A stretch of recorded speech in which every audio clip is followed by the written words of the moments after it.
Shabbat Shalom, everyone, and welcome to another Hebrew video with Sarah. I'm Sarah, and you might recognize me from K-2 Yahad Camp or 5th and 6th grade Hebrew, or maybe from our Yahad YouTube page. But however you know me, welcome to another Hebrew video with Sarah. Just as a reminder, if I say a word that you don't recognize, it's probably explained in one of my other Hebrew videos, so be sure to check out our YouTube page to see all of my other Hebrew videos. Today, we are going to be learning 3 new words. The first word we're learning is Yehudi. Can you say Yehudi? Kind of a fun word to say, Yehudi. Tov. The second word we're going to be saying is Muslami. Can you say Muslami? Yofi. And the third word we're going to be saying is Notzri. Can you say Notzri? Todah.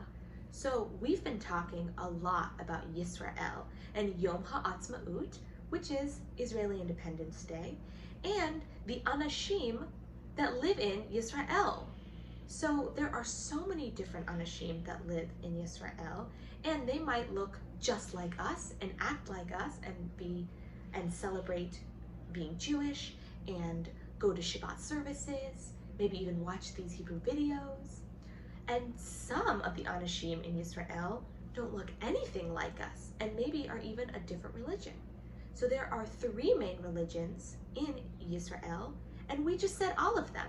So Muslami means Muslim, or a person who's Muslim.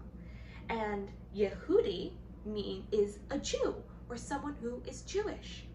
And the third word is Notzri, and that is an Anashim, or people that are Christian.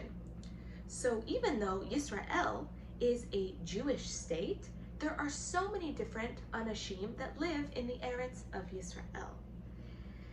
Raise your hand if you have ever been to Yisrael. One thing that I love about Yisrael is all of the different food.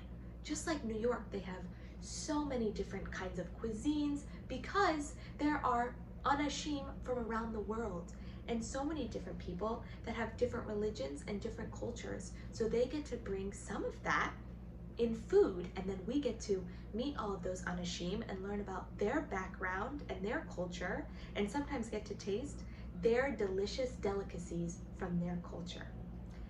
We can even do that here in New York City because there are so many different kinds of people here, and so we get to learn about their culture and their background, sometimes through tasting delicious food.